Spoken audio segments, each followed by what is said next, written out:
Welcome to the next episode of the Creating Belonging podcast. I'm really excited today for my guest, Vanessa Sheridan. I met Vanessa 16 plus years ago, and Vanessa has been a special part of my journey as a practitioner in diversity, equity, inclusion, and belonging.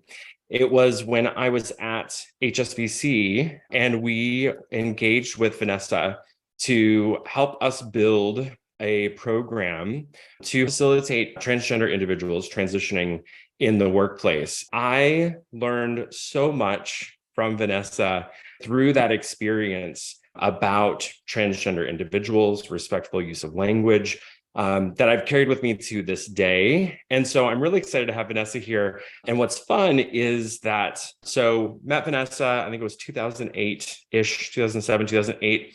And then about 8 or 9 years later, I was at the Center on Halsted here in Chicago, which is our local LGBTQ community center. And I was at an event and Vanessa was there. And I was like, Vanessa, what are you doing here? She had taken a new role at the center. So I was really excited to have her in our local community here in Chicago. She has since moved back to Minneapolis and really doubling down on her practice as a nationally, probably globally recognized transgender workplace expert who's authored a couple of books. I'm really excited to have you, and I would love for you to introduce yourself in your own words. Thank you, my friend. It is so good to see you. I have always really enjoyed it when our paths have crossed, and this is no exception. It's a delight to be here with you. Thank you for inviting me. I work as a transgender awareness consultant with major corporations, government agencies, and all kinds of businesses around the country. I feel so fortunate to be able to make a living doing what I love and what I believe makes a real difference for people. I feel very fortunate to have had the opportunity to work with some amazing organizations, including the U.S. State Department, the federal EEOC, Pfizer, and Marriott, and just finished a big project with H&M. So I've been, again, really fortunate to have been in a position to take what I do and bring it to organizations to help them become more trans inclusive and trans aware. I feel like the work is going well, and there's a big need for it in these turbulent and complex times in which we live. And so I'm happy today to talk with you about creating belonging in that context. And so, that's a little bit about who I am, and I hope that's sufficient for your audience for now. Yeah, I love it. Thank you. And Vanessa, most of our people are listening. And so I would appreciate if you wouldn't mind just sharing kind of a few markers of identity of how do you identify, just to kind of start to ground us in our conversation today. Yeah, well, I identify as transgender and have for a long, long time. I knew I was different when I was 2 or 3, but that was a long time ago, before there were large communities available, before the internet was readily available. I grew up thinking I was the only person in the world who was crazy enough to be like this. As I got older and began to realize that there are a lot of us out there, it made it easier for me to lean towards self-acceptance.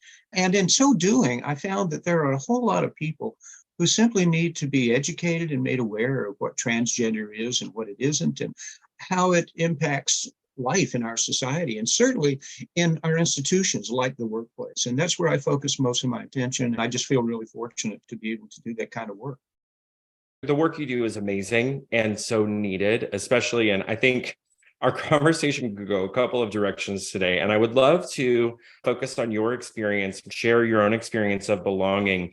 The trans community is under attack again, and at least in my experience of being a part of the LGBTQ community, is under attack in a way that I haven't seen in my lifetime. Granted, we go through waves, right? So I think it would be important to talk about that as well. But what I'd like to go back to is, you just mentioned that it took you a while to get to a place of self-acceptance. That's, the part of authenticity in the creating belonging model. So let's start there and talk about your journey to self-acceptance. One of the things I've learned along the way is that being your authentic self is a process. It's not an event, and processes take time. And so mine unfolded over many years of reading, researching, talking to people, and learning and trying to grow and move toward an acceptance of who and what I am. And that was not always easy because, as I'm sure you're aware, society is not exactly welcoming and understanding of transgender people. In fact, most people tend to be afraid of what they don't understand. And fear can bring animosity and negativity. I think the way to address those kinds of things is to A, be as authentic as I can possibly be, and B, try to share that authenticity with people in ways that are accessible and easily understandable. And so, the quest for authenticity, the journey to authenticity, is one that has been remarkable for me anyway, and that continues to go on. Every day I learn something new about myself and the world and the transgender community. And so, it's an ongoing situation. Authenticity is not a destination, it's a journey, and it's a situation in which we find ourselves. And we can take that situation and we can go in whichever direction we feel is best for us. And that's what I've tried to do. I like the way you talk about authenticity being a journey, because I think in the book or in the work, I haven't really stated that so explicitly, but it is the bad side of authenticity is if you're an asshole, then you can just be authentically an asshole. And I don't think that's what authenticity is about, right? Because nobody wants to be that. And so it's a journey of continuing to discover who we are and hopefully improving and growing into that.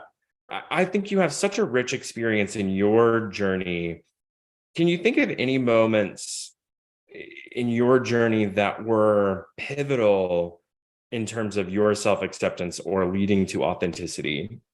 I can point to a couple of things. These were a long time ago, 30 years ago, maybe, or longer. When I was first coming out and easing my way into the community, as it were, I attended an event in 1996 that was actually held here in Minneapolis, where I live. It was a national event put on by the International Foundation for Gender Education. They had a big conference here in the Twin Cities at one of the major hotels, and I attended that conference. It was really eye-opening for me to meet so many people from around the country and even around the world who were also dealing with the same issues that I'm dealing with. And I learned so much and had my eyes opened just by having that communal experience and being together with other folks who could teach me things, who could share things, who could open me up to new possibilities. And I remember, particularly on the last night of the conference, they had their big gala dinner, which is typical of these kinds of things. Everybody comes together in one of the great big hotel ballrooms. They have a big dinner and they have a program. Everybody gets all dressed up to the nines. It was a big deal, but it was the first time I had ever done that in the context of being within the transgender community itself. And I remember walking into that room and seeing several hundred transgender people, all looking great and being there to celebrate who and what they are and to come together in community and draw strength from each other and that kind of thing. And I was so moved by that. I was emotionally staggered because, again, up until fairly recently before that, I always thought I was the only one in the world that was this crazy. And now I'm finding myself in this room with all of these other people who are definitely not crazy, but who are proud to be trans. The idea of being proud to be transgender had never even crossed my mind until that night. And then all of a sudden I realized there's a lot to be proud of. It brought me to tears on several occasions that evening. I was so emotionally impacted by that experience. And I carried it with me for a long time afterward. And I'm still talking about it 30 years later. But that's how big an impact it had on me in terms of letting me know that the possibilities for making a difference are endless. So what I've tried to do is to take that knowledge and awareness, turn it into something tangible that I can bring, to the world, to the business community, to the transgender community, and say, listen, here is this incredible community of people, the trans community, that has so much talent, intelligence, experiences, unique worldviews and perspectives to bring to the table. And so I think what we need to do as a society is begin to recognize the beneficial aspects of that community in a way that will allow us to create belonging for that community.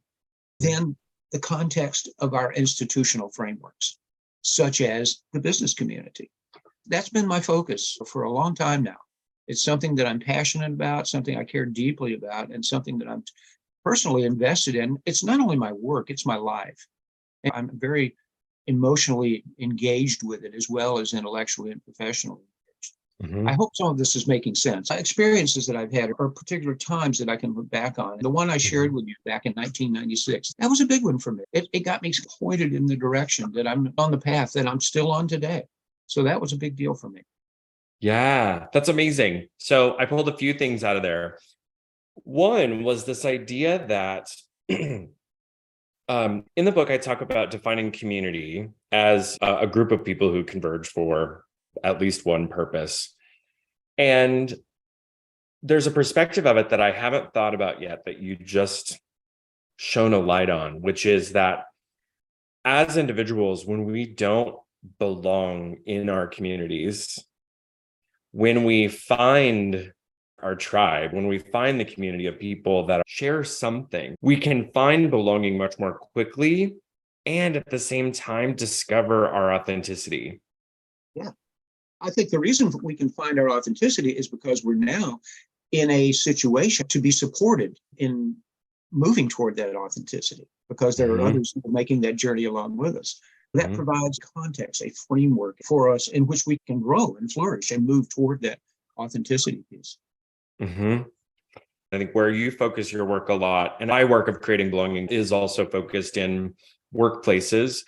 I talk about communities more broadly because I think there's application in any group of people that converge. But in workplaces, I think we have an imperative to ensure that we are, inclusive, creating belonging for the people in those workplaces, and that the businesses understand that they are reflective of the population they serve. Mhm. For me, that's the imperative. If you're serving a diverse population, if you have transgender people consuming your product, why don't you have transgender people working for you? And in your marketing pieces and in everything that you do, why don't you specifically make transgender people a part of everything your organization does? If transgender people are buying your products or your services, then I think the least you could do would be include them. Uh, Yeah. in terms of marketing to that community, inclusion works both ways. Yes. I know you're not afraid to get a little controversial. So let's dance a little bit because it makes me think about what's going on with Bud Light and Dylan Mulvaney. Bud Light has somehow ridiculously brilliantly upset everyone. Yeah. It's interesting. I'll share a little piece and then I would love to hear your thoughts. I was speaking with someone who said, well, I just don't understand why they need to be controversial. But trans people exist. No one can question that. And I would venture to guess that trans people also drink beer. So why is this controversial? By the way, no advancement in society was made without a little bit of controversy. What are your thoughts? I agree 100%. First of all, the existence of trans people is not a controversy. It's simply a reality. We have been around since the dawn of history, and I don't think we're Mhm. going away anytime soon. To try to ignore the presence and the reality of transgender people is simply foolish. And it's not like transgender people are taking over the advertising industry because we're not. And it's not like trans people are heavily promoted in the media because we're not. What we are dealing with, and I think you know this as well as I, is we're looking at a much, much larger attempt to eradicate LGBTQ folks from society by certain factions. That should come as no surprise to anybody. But the fact that it's become such an open situation, never in my lifetime have I seen such direct attacks upon the trans community as we're seeing right now in the political realm, social realm. And so I think it's really imperative that we be aware of the things that are happening in the country and in society, and juxtapose those against a worldview that is diverse, that is inclusive, that invites people to come in and belong, as opposed to excluding people simply because of who and what they are. That seems a Mhm. little ludicrous to me. And so my hope is that, despite the bizarre scenario with Bud Light, hopefully we can move past that. And we as a society can begin to realize that trans people are part of a much larger tapestry that exists within society. We have to be prepared to welcome minority groups like the trans community, appreciate what the trans community can bring to the table. And we can bring a lot. There's a lot of smart, talented, capable trans people out there. To ignore them or reject them does a disservice to everyone. So when it comes to belonging, and maybe let's think about the workplace, something that I hear from folks is, why can't you just leave it at home? This is a workplace. Why do we have to be political in the workplace? What do you say to those people? We have to change our perspective on that. You're asking the wrong question. Well, first of all, the fact of someone's existence is not a political question. It's simply a reality. And because that's true, we have no business questioning whether or not it's appropriate to bring to the workplace. I would think that organizations would want to have people working there who can be their authentic selves, because that lends to greater productivity. I can go off on a whole tangent about gender authenticity. It was a big part of my last book, but I'm not going to do that right now. But I will say that when people question the validity of a transgender presence in the workplace, I think it's important that we recognize where that's coming from. It's more like you are someone who doesn't necessarily belong here, not because of anything you've done, but because of who and what you are. And I'm sorry, but that's just not acceptable. We need to make sure our organizations understand that. So that's my approach. When people have those kinds of conversations with me, I try to get them to look at the bigger picture and not just approach it from a political standpoint. It's about what's the right thing to do? What's the best thing to do to be as inclusive and as diverse and as equitable as we possibly can? And so that's a long conversation. That's not something that we normally get resolved in 20 minutes. It needs to be part of an ongoing, unfolding dialogue that happens over years as organizations come to grips with the presence of different kinds of people in their workforce and client base. That's something that I spend a lot of time talking about with organizations, is to find out what it is that they're looking to do, why they want to do it, and what they think is the best way to achieve that. And then I work with them to develop programs that will help meet those particular goals. So as you look at your engagements with different organizations, I'm going to tee up one story and then get your thoughts. Many years ago, when I would deliver a diversity workshop, there were these case studies that we would use around age or gender in the male, female, kind of cis, I should say, kind of cisgender individuals. The kind of the typical stuff we would talk about 20 years ago when it comes to diversity. But there was one case study about a transgender individual in the workplace. Conversations 20 years ago about transgender individuals was very different than today. I loved using that because I wanted to challenge people and get them to think differently. And there would just be these reactions. If you're talking about having a female CEO versus what if we had a transgender CEO, female CEO, oh, of course, consciously I can say, yes, we should absolutely do that. And then when I would pose, what if we had a transgender CEO, people would just lose their lids. And as you've gone into organizations and worked with executives who have rigid ideas around what is professional and acceptable, what are some examples of conversations you've had? Professional and acceptable are loaded terms, and they can mean a lot of different things to different people. It depends on who you're talking to when you use those terms. I know what you're saying. And I think when you run into executives who have that mentality that you just talked about, that's kind of still locked in 20, 30 years ago and hasn't really progressed into the 21st century yet, you have to start with some real basics. One of the things I like to do is get people to back up, let down their guard a little bit, lose some of their stereotypes, and let's just talk about realities. Well, I guess one of the things I always suggest is to become aware and to become educated. No real progress is going to happen until people raise their awareness level. That's what I spend a lot of my time doing, creating programs and delivering trainings, and seminars, and workshops that people can understand and access, and that can give them a basic framework of understanding, move past the old gender stereotypes. I said I wasn't going to spend a lot of time talking about gender authenticity, but I think this might be a good place to jump in. Here's my definition of gender authenticity, and I included this in my last book. Gender authenticity is the right of every individual to express their orientation and their identity without fear of coercion to conform to social stereotypes. If we can get out from under that whole coercion piece, where we're forced to conform to social stereotypes, and allow people to bring their authentic selves to work instead of wearing some mask or creating a false persona or pretending to be someone they're not, what that does is open us up to be our authentic selves and allow us to accept other people's authenticity as well, which takes us to a whole different level in terms of what we're able to achieve as individuals and corporately. I try to share that with organizations and say, listen, if we do this, your teamwork is going to improve. Your internal branding is going to improve. Your overall productivity is going to improve. And in all likelihood, your bottom line is going to improve.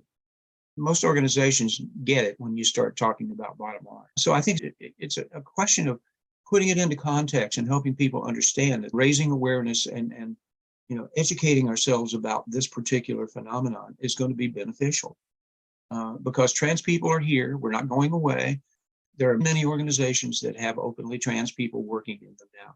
And it's really just a question of equipping organizations with the tools and information and resources they need to deal effectively with those folks in workplace situations. That's my job. That's what I try to do, to provide that equipping in ways that are meaningful, accessible, and useful. I hope this is making sense here. Yeah, absolutely. It does. I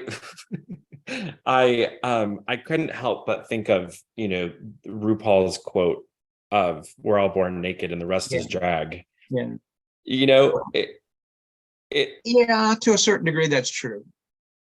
Part of gender expression is just the clothes that we wear. Yes, of course.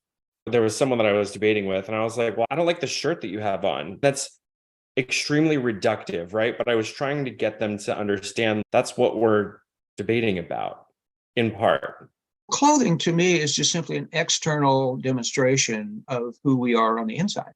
When I do trainings, for example, I give people some very basic understandings and I parse out the differences between sexual orientation and gender identity and gender expression. And I talk about how gender expression is different than the other two, because gender expression is about an external demonstration of who we are. The other two are, your sexual orientation and your gender identity are internal. But your gender expression, the clothing that you wear, your hairstyle, your jewelry, your style, whatever it might be, that's external. And other people can see that. Because they can see it, they can make judgments about it. And that's where discrimination often enters the picture, is based on visual cues that people take in. And sometimes those judgments are positive and sometimes they're not so positive. We need to give people facts and truth so that they can make informed judgments, as opposed to knee-jerk reactions to what somebody may or may not be wearing. What I wear on the outside has nothing to do with whether or not I'm able to do my work. It's simply a reflection of who I am on the inside. If people can view it from that perspective, I think it can help us get past that initial hump of negativity and move into more fertile soil that can generate progress. Yeah. Something I heard in what you said, kind of looking at it from another angle, is to reject the way that someone's expressing themselves via their clothing. That outside expression is a rejection of them as a human being and who they are inside. Yeah. No, you're right. And because that's true, I think we have to be very careful about it. Rejecting people because of who they are is a very slippery slope. It's not a good place to be. It causes all kinds of social problems and social ills. To reject someone because of their skin color, age, sex, physical abilities, or whatever, that's just wrong. It just is. When a moral and ethical situation, and we can choose to make good ethical decisions, or we can choose to go down the rabbit hole of negativity. Right now, our country seems to be diving headlong down that rabbit hole, and that has me deeply concerned. One of the things I'm hoping And I've been making some noise about this recently. I'm hoping that companies and major corporations, particularly those who claim to be allies. Pride Month is coming up in June, and we see all these corporations that show up for the parades with the floats, the booths, the Pride celebrations. And I'm thinking to myself, okay, so you're allies and you want to show up for the Pride celebration. That's great. But right now, we need you to speak up on our behalf and talk to these elected officials and let them know that attacking the LGBTQ community, and particularly the trans community right now, is simply unacceptable, and it needs to stop. We need to reverse that trend. I mean, there's over 500 bills that are either pending or that have recently been passed that are anti-trans in this country right now, in state houses around the nation. Companies who claim to be our allies need to put their money where their mouth is, I guess is what I'm trying to say. Don't show up in June and tell me you're an ally if you're not willing to speak up and speak out on behalf of my community. That's my take on that. I'm curious to see how Bud Light handles Pride Month, considering every prior year their logo would change to a rainbow logo. I'm curious what side of the fence they feel like being on in June. We don't have to talk about that. But what I do want to dig into is that legislation, because what's frightening to me and concerning is that others who identify within the LGBTQ umbrella aren't as concerned or outraged at what's happening to legislation against trans individuals, particularly in Florida and some other states, because this is a really slippery slope that will turn into anti-gay, you name it. They're attacking the smaller part of that umbrella because that's where they can start to draw a wedge. And they always go after the low-hanging fruit, which means the most vulnerable populations. And transgender folks are considered to be the most vulnerable simply because our numbers are not that huge. Our opponents feel as though, oh, okay, we can go after them because they're not in a position to fight back. And we need to disabuse them of that notion if we can, because trans people are not going away. We might have to go underground in some places. We might have to do whatever's necessary to survive, but we will survive and we will not go away. It's really critical that people understand that. The fact that we are under attack right now does not mean that we're going to disappear overnight, because we aren't. We will be here long after these anti-trans bills have, passed away and gone into the dustbin of history. And I think it's really important that people know that and be aware of that. You can pass laws and play your games and do your political stunts, but in the end, transgender people will still be here, and we will still be making our contributions, be the gifts to the world that I know our community truly is. And there's, along with that, I can't help but think about our history. I just think of, as a gay man and thinking about the history leading to more wide acceptance of gay individuals. And you look back at Stonewall, and it wasn't necessarily the gay men, it was the trans individuals and the drag queens that were the ones throwing the bricks and the ones that were leading the charge. It was Marsha Johnson and Sylvia Rivera and those folks. There wouldn't be a modern day rights movement for our community without those folks. Yes. And I feel like we need to, out of historical respect, pay that back as gay men who have the privilege of wider acceptance. And I don't feel that we have wide acceptance, but wider acceptance. Yeah, I want to that's true. Find ways to pay that back. So hopefully this work does some of that. That'd be great. I think we are in this together. I don't say that, well, you've got gay men over here and you've got trans people over here.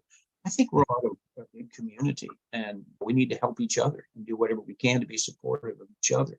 And I have never understood, it has never made any sense to me why certain factions within the larger LGBTQ community are so adamantly antagonistic toward each other. That has never made any sense to me. We've got to pull together. Like Benjamin Franklin said, we must all hang together, or most surely we will all hang separately. It's critical that we come together and combine our efforts and our strengths, whatever that might be, to create better situations for all of us. I certainly want to be supportive of my gay and lesbian and bi friends, and I would hope that they would want to be supportive of me and my community. As we think about some of this legislation that's been introduced, What do you see as the impact of belonging in organizations, in different communities? For organizations to adopt and utilize throughout the entire strata of their organizations, from the C-suite on down to the newest employee. I think that creating an environment in which belonging is central can be so incredibly empowering. The more you empower and equip your people with knowledge, with information, with tools, resources, whatever they need, to be successful, the more you do that, the more success you're going to see. One follows the other. So I think the whole creating belonging model is a great tool to use in that effort, to move toward that successful, scenario that we'd all like to attain. Thank you for that. If we look at the acceptance side, I think there is an imperative for organizations to speak out because, hey, executive team, your people are under attack. And I think that if they don't do that, then they are letting down that particular group of people. And if they'll do it for that group of people, then they'll do it for other groups of people. It's really a question of being consistent in terms of how you apply your values and your ethics. What gets at the executive leaders is that bottom line, right? And if people are feeling under attack, feel that they're in danger, they're not going to be showing up with their best selves and they're not going to be productive. Well, let me put it this way. If I were living in Texas right now, I would not feel comfortable as an out transgender person working for a corporation in Texas because of the overt attacks aimed directly at the transgender community by the Texas government, or Florida, or any of these other states that are passing anti-LGBTQ laws. And if I'm not comfortable, I don't feel safe, and I don't feel respected, then why would I want to stay there? Why would I want to continue to work, for a company in a state that doesn't respect me, doesn't protect me, doesn't appreciate me?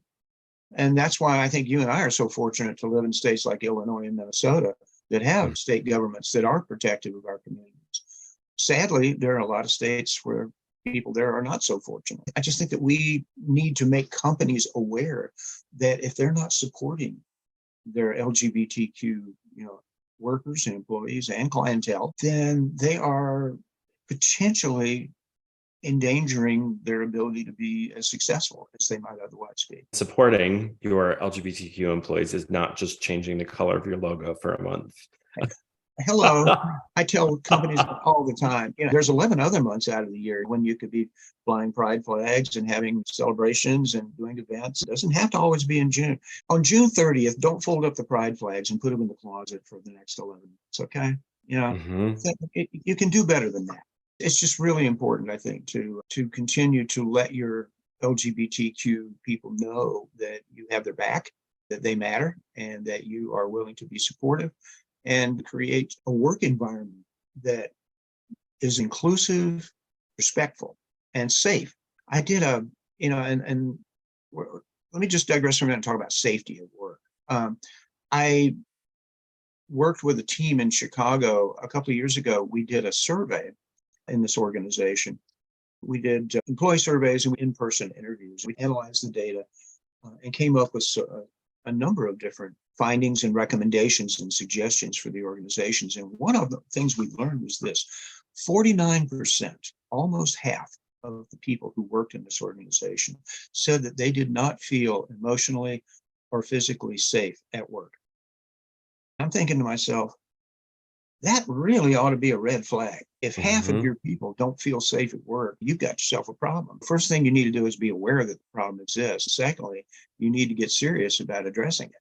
That's what I've been trying to help them do ever since, is address those kinds of situations. That certainly is the case for people who are LGBTQ organizations. If you don't feel safe, respected, welcomed, then that's a reflection on the organization and the culture that exists there. That can be changed, but it has to be intentional. That's when people contact folks like me or you and bring us in and say, hey, we've got a situation here that we don't think is conducive to the success that we want. Can you help us change this? Then you go to work and do what you need to do to help them make the changes that are not only necessary, but sometimes really hard. You don't change a culture overnight. cultures exist for a reason. They didn't happen overnight. They're not going to be changed overnight, but they can be changed. It's an incremental process that starts with education and awareness, and then you take steps from there. I think feeling safe at work, feeling respected at work, feeling included at work, feeling valued for who and what you are and what you bring to the table, all of those things are key and they're critical. And the whole creating belonging model, I think, is a reflection of how we as a society need to think long and hard about those kinds of situations in our institutions, in our relationships, in our workplaces, and whatever it is that we're doing, so that we can live fuller, more productive, happier, healthier lives. Mm-hmm. Thank you. And one thing that you said that I was thinking about was, if this organization we're talking about, half their people don't feel safe, then we wonder why nobody wants to come back to the office. Well, Vanessa, thank you so much for joining me today. I want to make sure you have an opportunity to promote anything. What are you working on right now that you want people to hear about? And how can we get in touch with you? Well, first of all, you're welcome to visit my website. It's just www.vanessasheridan.com. You can find out about my books there. You can contact me through that. You can learn more about the work that I do, some of the clients that I've had, that sort of thing. So, feel free to reach out to me if there's something I can do to help you or your organization. That's the first thing. Secondly, in terms of what I'm doing right now, I just feel so fortunate to have such great clients for my consulting business. I was just in New York not that long ago doing a training for global site leaders for Pfizer at their world headquarters, and just had a fantastic time talking with these folks who are really smart, very capable international business people. We just had the most wonderful time. I recently wrote a new HR policy for Pfizer about onboarding transgender employees. Pfizer is making efforts to be more trans inclusive, and I get to be a small part of that. I'll be traveling around the country later this year to various sites doing trainings for management. I'm also doing a lot of interesting work with Marriott International to help them improve their intentional marketing campaign to the LGBTQ community. So there's a lot going on. I feel, again, really fortunate to be in positions where that's going on.